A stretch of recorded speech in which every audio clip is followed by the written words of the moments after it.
We always have Jackson sit at doorways. He waits till I step in and step back next to him, and then I say, okay, and we walk through together. Sometimes he likes to rush through, even now, because it's really hot outside, so he wants to rush through to get in because it's cool in here. But you see how I walk super slow, and all I did was just reinforce that kind of slow entry into the house through the boundary there, and that's what you're going to do if he wants to pull you. And it's just a series of my left hand's super relaxed, and I just did a couple of these things, just like kind of tapping the brakes, keeping him next to you. Okay, and now we're going to go straight into this mat exercise. I'm going to do a little left turn here. Going to have him, hey buddy, sit in front of the mat. He's a very hyper, jumpy little dog, very excited. With my right hand, I'm going to pat his chest and say, go to your mat, and then I'm going to say down when he goes over there. He's very excited. He loves playing this game. He's a little bit too excited. Good. So we're putting the reward on the mat, and he waits till I withdraw and he takes it off the mat. So, no, and then you pull back if he wants to touch your hand. No, if he wants to paw you, that's a mistake as well. He needs to get it together. What we're teaching him right now is get it together and relax. Good. At least have enough focus to play the game the right way. And the right way is to wait till I put it there and withdraw and take it off the mat, not grab it out of my hand or paw me or anything like that. So I'm just going to do this a couple more times to kind of get him into the groove here. Good. And see exactly how I'm doing it. I'm just stepping out, coming back overhand. I'm just taking the little piece of Natural Balance sausage here and just putting it on the mat. Good. Letting go of it and withdrawing. I'm not throwing it down. I'm not moving quickly. And you can see me, you can watch this over and over again to see exactly how I do it. I place it there. I pull it back if he tries to touch my hand. Good. So that's the way you want to reward him. No matter what you do, where you go, what noises you make, knocking on doors or whatever, when you come back to him, you always reward exactly like that in a very calm way. It's always the same way when you come back. Good. This is an exercise that we do just for about 5 minutes a day, every day. And it's a great exercise to do because when he comes out of this exercise, he is much calmer. And as you can see, he's a dog that has a problem staying calm. But see, even with all this wiggling around, he's staying on the mat. Good. So once you do the walk around, downstay like that, you can start doing things that are more difficult for him to handle. I'm going to go to the back of the house, past the camera person.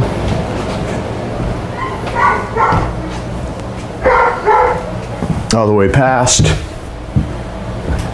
And then back. And he can look, but he's really not allowed to turn around like that. If he puts himself back in the right place, that's cool, as long as he stays on the mat. And then I reward him. Good.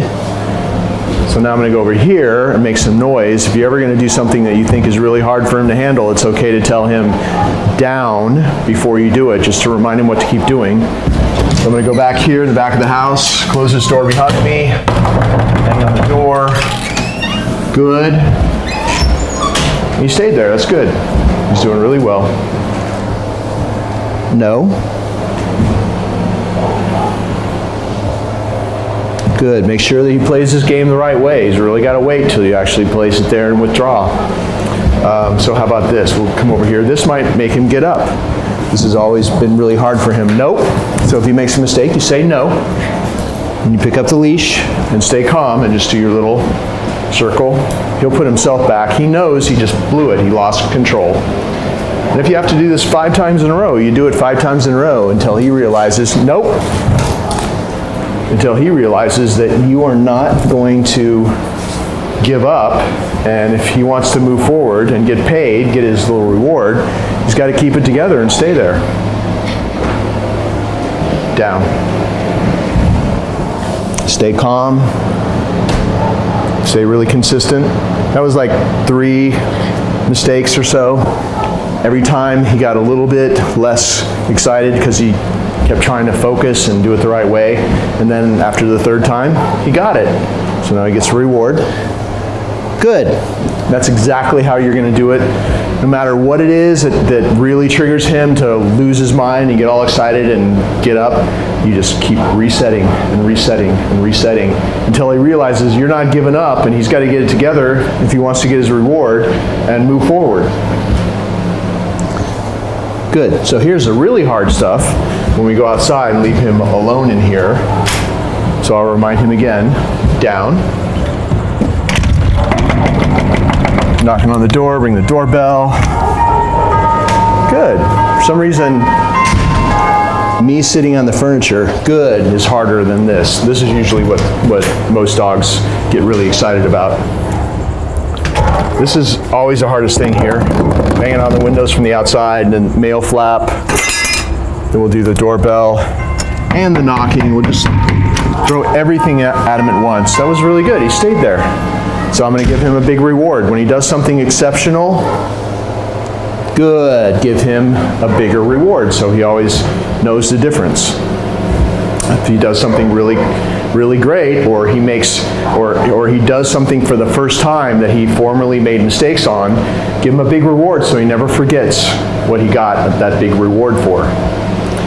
So that was the hardest thing, really, that we can do in the house, and it's just an average problem most dogs have: front door, doorbell, mail flap, people outside, and he's doing really well. But there are all kinds of things in your house that you can probably think of. Once he's perfect with this kind of stuff, there's all kinds of things you can add when he's on this mat. Just do it 5 minutes a day, but just keep on thinking of other ways to distract him, that if once he gets to be perfect with the things you're using, you always want to be pushing the envelope a little bit. Do something new with him, like try something new. If he makes a bunch of mistakes in a row and he just can't do it, maybe that's a little bit too hard for him, so kind of back it off a little bit, come back to that later, because there are going to be things that are just too hard for him, so you gradually work your way up to being successful at certain things. Like this door thing, it took me 2 weeks to get him to stay there while I went outside and knocked on the door. So sometimes you want to do other things that are easier for him to handle, or only do half of something that you're trying that triggers him to get up, and gradually make it a little bit harder as time goes on so that he has time to learn to focus at that level. So to bring him off the mat, you always come and stand next to him, make sure he really waits, pat your leg and say, okay, sit. In this case, I'm going to take him back outside, so I let him off the mat, I had him sit, and then I'm going to step out like this, step back, he waits till I come back, pat my leg, and make sure that he waits. If he makes a mistake, put him back and make sure he does it the right way. Okay, you walk through the front door, and then on the outside I have him sit, and then pat his chest, go, and he's free. He gets a little free time outside.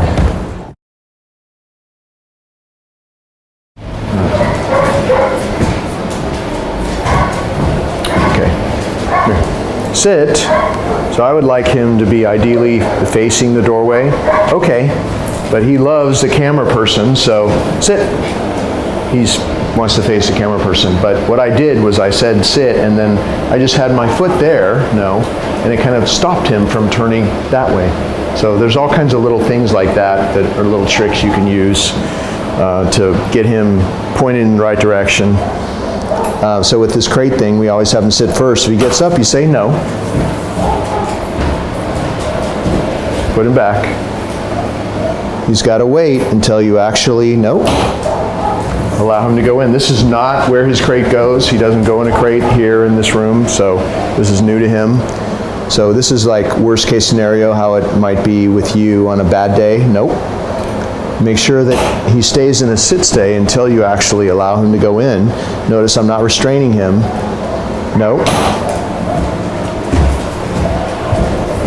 Keep putting him back. He has to wait. So now he's going to wait, and then you pat his chest with your right hand. Go. Send him in. He gets to go in there. and turn around, gets a reward. Why wouldn't he always want to go in there if every time he goes in he gets a little reward? You take off his little training collar. We always hang this training collar on the door like that. He sleeps overnight in the crate here. He eats his meals in the crate. He gets any chewies, bones, special treats in the crate only, because you want to continue to develop that crate as the coolest place in the world. That's his den, that's his private bedroom, and then you control his access in and out of that place. So this is like the front door. Really important boundary. If you're doing this training stuff here, it makes him better overall and makes you more important in his eyes because you're controlling his access in and out of his special den, because that's his den, of course. When you want to take him out, you always you're going to put on this collar, but you'll always put attach the leash to the funny looking buckle on this prong collar. The perfectly round one is just a spacer, so you don't touch that. So it's all ready to go. It's on the leash already. He has to wait until you actually allow him to come out. If he tries to come out before you allow him to come out, you can just do a little, see, it's just like a little token slam. No. And then if he waits, he gets treats. And as long as he waits at that boundary, sometimes I'll just give him 2 treats in a row while I get ready with this and reach in and just see, he'll just stand there and wait for you to hook this up. This collar goes highest up right below his ears, so it's above the other collars and it's right there, right below his ears, and the other collars are down below. And once he's on the leash like this, see how he's waiting? Good, he gets another reward. Be ready to do that thing with the door if he tries to run out though. But see, he's getting pretty good. He's waiting. Another reward for waiting. He's waiting for you to allow him out. So what I do is I pat my leg and I say, okay, and he'll come out. And then I do a little left turn and I close the door, because of course you don't continually close this door whether he's in or out, then he's just going to run in and out on his own and you're not going to be able to control the boundary. So the strength, the power of the crate is that you use the crate as a tool for training, which means that you control the boundary in and out. Just exactly the way you saw us just do it. That's the way we do it every day with him. Throughout the day, multiple times a day, it's this routine, and it really helps. It's part of the training, so hopefully you'll continue to do it this way. Okay. Come on, buddy. Come on. Sit. Sit. We are starting our walk with Jackson right now. And I always do this. I have him sit. We actually have 2 gates, so I would do it with these two gates. Step out each time, step back. He waits for me to come back, and then he walks through with me. Okay, without pulling. I make sure that I walk through super slow through any boundary, because he formerly used to race through doorways, gateways, any boundary, and we needed to stop that from happening and have him be calm in the beginning of the walk. So we did the front door thing that you saw in the last clip, sit. Then the mat clip that we did, we also show you the front door exercise we do there. So we did that, we walked through the yard in training mode. Nope.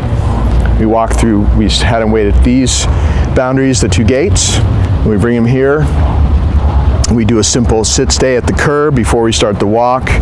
Go around both ways like this, and it all takes about 2 minutes to do. Okay, now we walk across the street in training mode. Whenever I take him across the street, I always have him sit and walk at the curb, wait at the curb, do a little sit stay like that, walk him across the street in training mode like this, where if I have to do these little prompts to keep him next to me, I do that and walk slow. And then on the other side, sit, I put him into a sit, and then I release him to be free once we've crossed the street. Go, now he's free, now we start the walk, and it just makes for a much, much calmer Jackson in the beginning of the walk. The whole process could only just take like 2 minutes or even less, depending on where your house is, or where the street is in relation to your front door. But we have kind of a long distance between the front door and across the street here. So that's the calm zone, from inside your house or wherever you are to out here and free time. That's the calm zone, that's the training zone. The reward for having free time like this on the walk, every time you take him for a walk, is to just do the training coming through those boundaries, in the beginning of the walk, and then so you noticed I didn't even give him food. I just released him to be free, and he wants that. So if you did this every time that you started a walk with him, it's a whole little mini training session unto itself, and also you're going to do it on the way in as well. Just makes for much calmer walks, and in general, this calmness kind of takes over his life, and you start seeing him be way less hyper in general 24/7.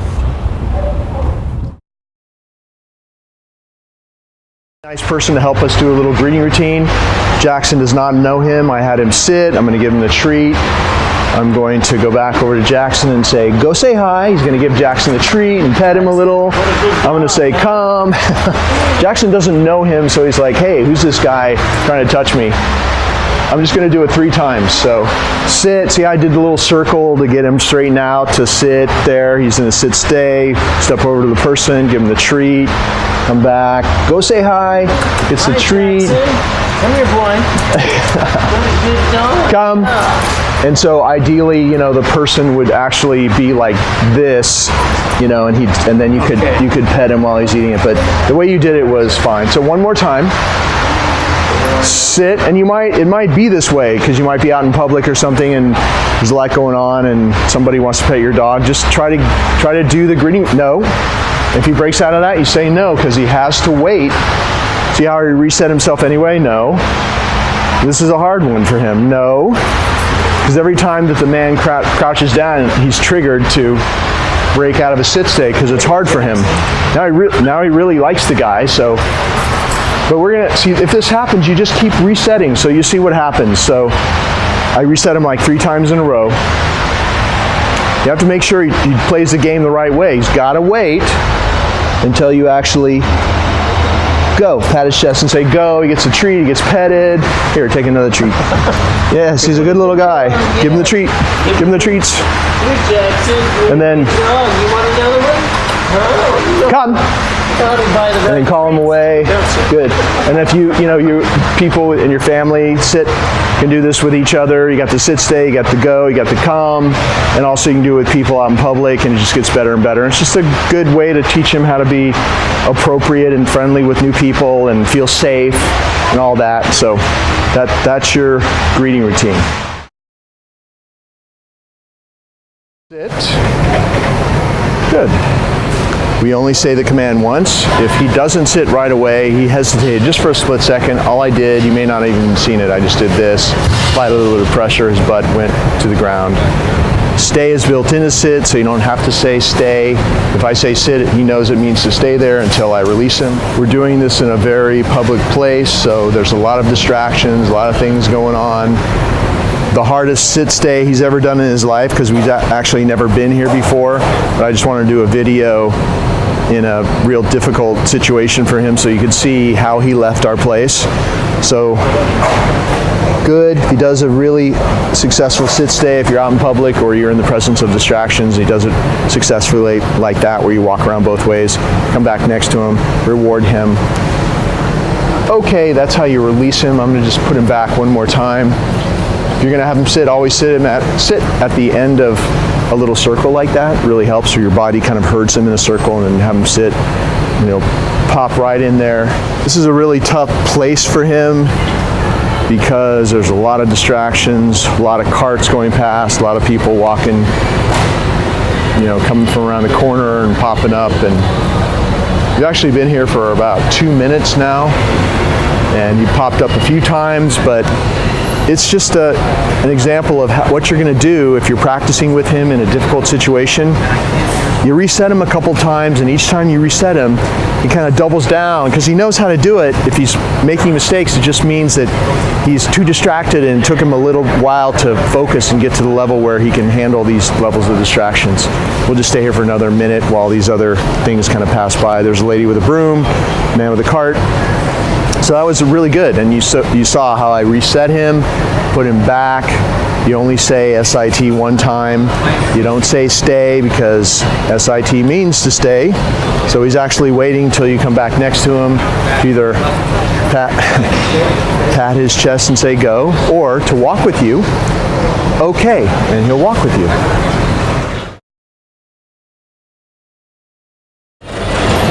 Big time crazy spot here. Down. So the most you'll have to do now with the down is just a little bit of the left foot, kind of helping him on the leash. He's almost there where he'll just go down without the help with the leash. And stay is built into down, so this is going to be a big one because it's a giant cart going past, so I'm going to try to desensitize him to this distraction by giving the treat as it passes by. Good. So it's a way to desensitize him to distractions, and you just saw how that worked. You see something coming that you think might make him pop up. Before it gets to you, no. If he gets up, you say no. See, you don't even have to touch the leash anymore. You just raise your foot and he'll go down. And just like everything else, you may have to reset him a couple of times in a crazy situation. Why don't you pan to your right slowly just to show everything that's going on, just like 15 feet away from us. Good. You might be able to hear all the noise on the mics. There's carts everywhere, people everywhere.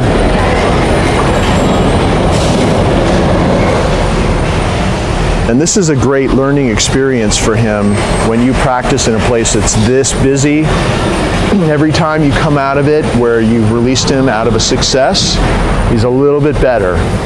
And he's only been able to handle this like in the last week or so. A week ago, he couldn't have handled it. He's just one of those dogs that took a while to stabilize.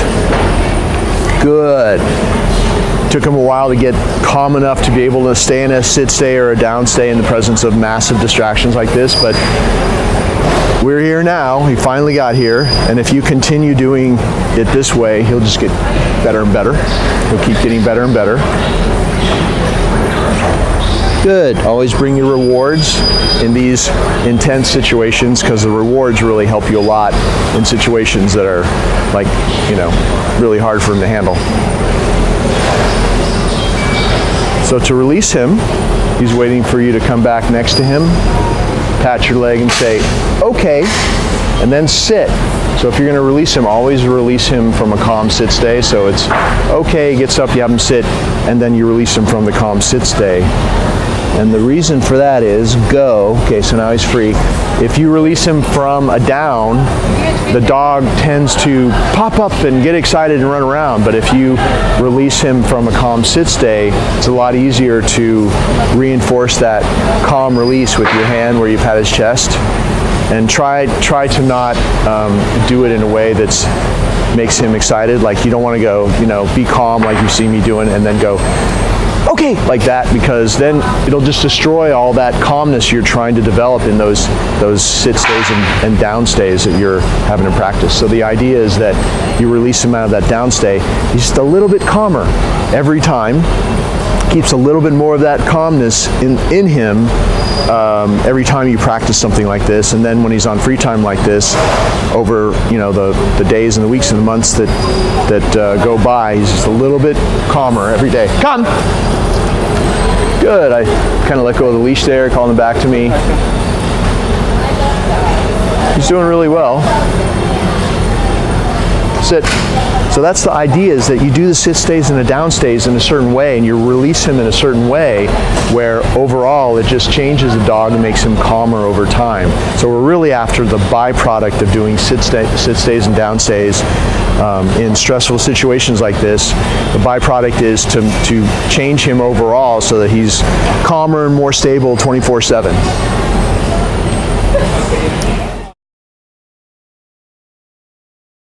The recall command, come, is always done the same way. I do it the same way every time, and if you just make sure you do it step by step the same way every time, it becomes like second nature, and then it's just really easy. Left hand leash, you have your hand through this loop. That way you can never possibly lose him. You're on a walk, you're not looking in his direction, he can't get away from you, it's around your wrist. Your right hand is free to use as target. Right now there's a treat, and when you practice, you should practice with a treat. Come, because, good. I'm calling him to a fist, and there's a treat in it, but in an emergency and most of your life with him, sit. in the future, you will not have treats on you or a piece of meat or something. So if you practice like this, where you do have something in this target, then when you don't and you use the target, he's going to want to come to it. And at this point, he's come to me, several hundred times after this training sessions or this period is over. Go in the last few weeks. So he has no idea why he wants to come to this, and I'll show you. Come! See how he's coming to this? Good boy. There's no treat, but I loved him up extra. Let's say this was an emergency with a little dog, you can scoop him up and get him out of there, whatever. Or if he's on a leash, you can, he comes to you, come. Good boy. Grab the leash, step into him, get him out of there. So you practice with a reward, so that in an emergency, you don't need the reward, use the target. Also, back away, because when you back away from the dog, come, he rushes to you. Good. And see how I did that? He touched my target hand, it opened, he got the reward. At the same moment, my left hand grabbed the leash there. When you're using a leash, it's so easy. And I'm always calling him as well when he's looking away. So sometimes if you want to practice this and there's no distractions for him to look at, you need to create your own distractions. So sometimes I would go like this, go, he chased that, come, call him away from it. Good. Sit, if you want to have him sit after that, that's fine. Go. So you back away, makes him rush to you. Because you practice that way, when you can back away, when you can't back away, if your back is to a wall or something, because he's so used to rushing to you because of the body language you practice, go, come, good, see? He will run to you in an emergency. Your back's to a wall, at the curb or whatever, because you practiced in the way I showed you, which is, come, good. And then it works anywhere, no food, no backing away, no leash even. If he's off leash for some reason, which he shouldn't be, but if an accident happens, it works without any of that stuff in an emergency because of you practice this way. So back away, use the target, never repeat the command. If you want him to come the first time that you call him, then only say it once. For some reason he ever ignores you, it's just a little prompt on the leash, like a little signal. Good. Only say it once. The pattern is he hears it once, he ends up coming to you. That's why you only say it once. Never repeat any command, of course.